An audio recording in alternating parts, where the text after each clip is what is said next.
You know that feeling. Saturday morning hits, it feels full of potential, and Hmm. then boom, suddenly it's Sunday night, you've barely left the sofa, maybe slept loads, Uh-huh.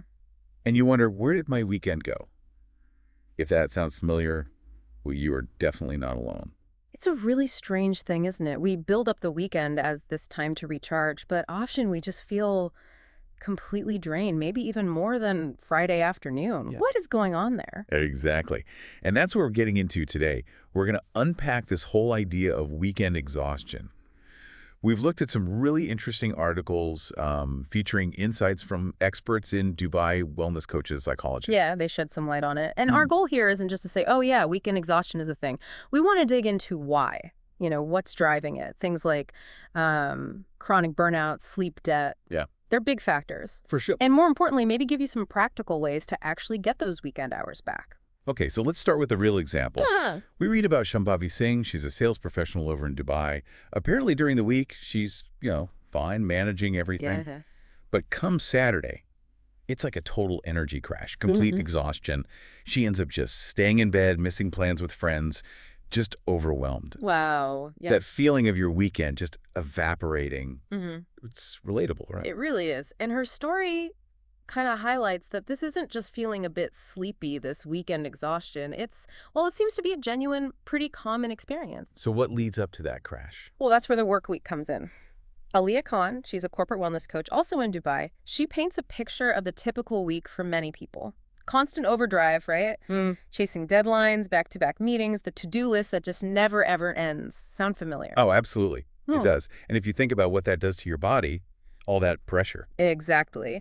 Your body often slips into this chronic fight or flight mode, Hmm. the stress response. Yeah, that system that kicks in automatically. Heart pounds, breathing gets faster, stress hormones like adrenaline get released. Right. It's designed for short, intense situations, like, running from a lion, classically. Huh, yeah, not usually lions in the office, though. Hopefully not. But the issue Khan points out is this system often doesn't switch off during the week. We feel constantly on, kind of restless, even when we should be winding down. Okay, that makes sense. You're just wired all week. Pretty much. And then Khan suggests the weekend arrives, and it's like your body finally gets the memo to, well, slam on the brakes. Ah, That constant adrenaline flow fades, the stress hormones dip, and suddenly all that built up fatigue, physical and mental, just hits you like a wave. It's like a delayed reaction. right, the crash after the high. And it's not just physical tiredness, is it?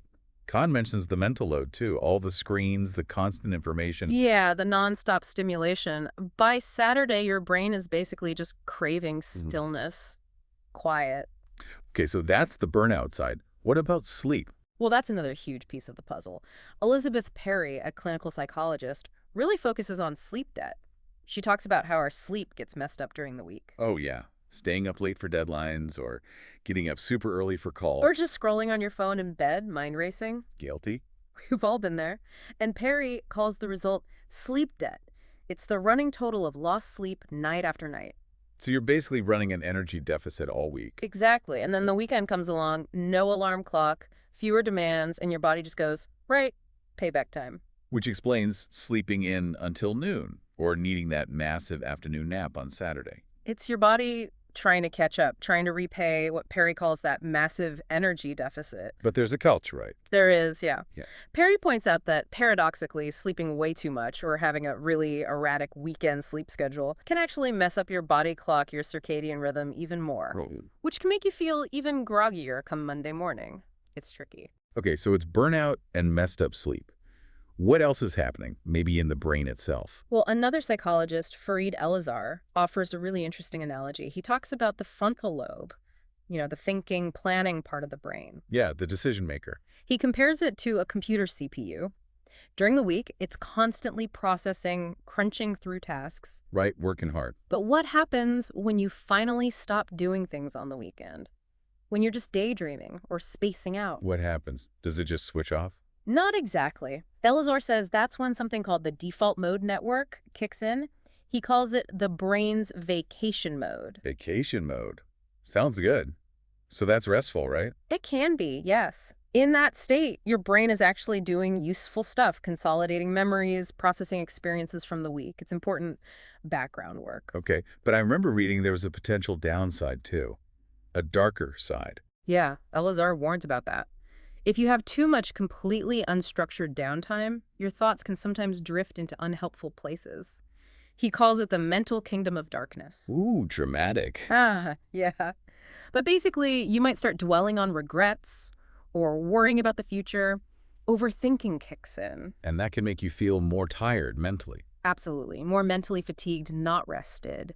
And that's often when we reach for the easy outs, just sleeping all day, binge watching a whole series, endless social media scrolling. Right, the path of least resistance. But Elazar argues that's not really rest. He calls it passive consumption. It can actually leave you feeling even more drained, more foggy. So just zoning out isn't the answer either. Seems not. No. His point is the brain actually still needs some kind of engagement, something interesting, but not stressful to truly rest and recover properly. Too much passive zoning out isn't ideal. Okay, so it's finding a balance. Not nonstop activity, but not complete passive inertia either.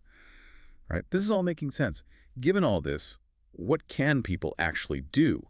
How do we fight back and reclaim our weekends? Well, the good news is the experts do offer some concrete advice.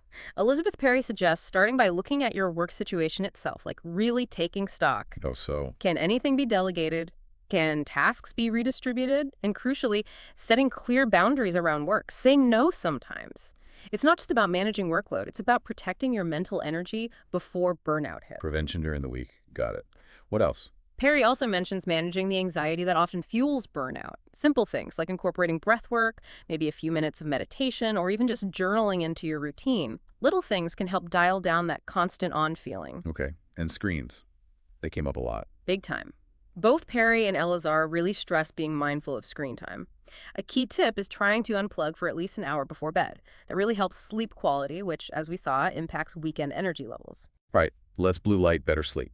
Makes sense. And Elazar also suggests moderation with the weekend Netflix binges and the endless scrolling. It's okay, but maybe not for hours and hours if you want to feel genuinely rested.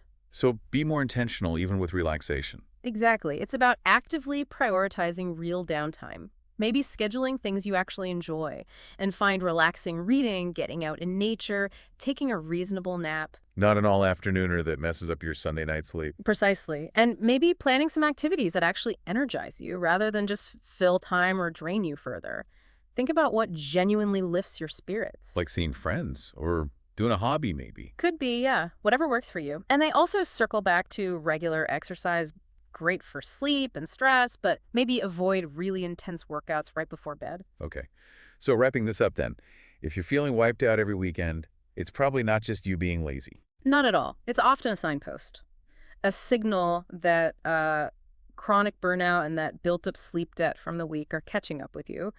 And real rest isn't just about completely shutting down. Right. It seems that it's more about creating the right kind of space for your brain and body to recover, letting your mind wander a bit, process things, but maybe guiding it towards stuff that recharges you, rather than letting it spiral or just passively consume media. Which really brings us to a final thought for you, the listener, to maybe chew on. How's your current work-life rhythm actually working for you? Is it sustainable? Yeah. And thinking about all this, what's maybe one small thing, one strategy we talked about that you could try implementing this coming week? Maybe just starting by thinking about what activities genuinely energize you compared to those that just, well, kill time. That itself could be a first step towards getting your weekends back, moving beyond just sleeping them away to finding downtime that actually feels restorative.